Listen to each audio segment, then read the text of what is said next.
மாயக்கிளி. Hi குட்டீஸ், இன்னைக்கு மாயக்கிளி பண்ணலாமா? எளிய பொருட்களை வச்சு இன்னைக்கு ஒரு மாயக்கிளி செய்யலாம். அது செய்யறதுக்கு தேவையான பொருட்கள்: பேப்பர் கப், கிளியின் படம், கூண்டின் படம், சைக்கிள் ஸ்போக் கம்பி, பசை, நூல், ஸ்ட்ரா.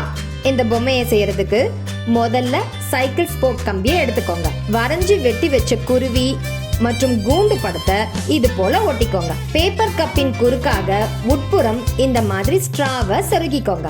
ஸ்ட்ராவின் நடுப்பகுதியை வெட்டிக்கோங்க. பேப்பர் கப்பின் உள் வழியாக இந்த ஸ்போக் கம்பியை விடுங்க.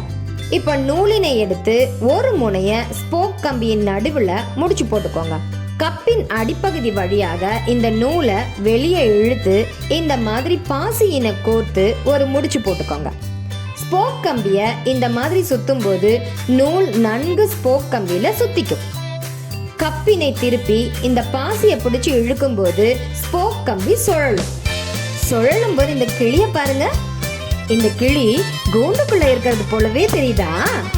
கூண்டும் கிளியும் தனித்தனியா இருந்தாலும் கூண்டுக்குள்ள கிளி இருக்கிறது போலவே தெரியறது ஆச்சரியமா இருக்குதா? இந்த மாயத்தோற்ற கிளி உங்களுக்கு பிடிச்சிருக்கா? பார்வை நிலைப்புத்தன்மை 1/16 வினாடி ஆகும். இதன் காரணமா 2 அடுத்தடுத்த பிம்பங்கள் தோன்றும் போது தொடர்ச்சியான பிம்பங்களை தோற்றுவிக்குது. அதனாலதான் இந்த மாயக்கிளி கூண்டுக்குள்ள இருக்கிற மாதிரி நமக்கு தோணுது.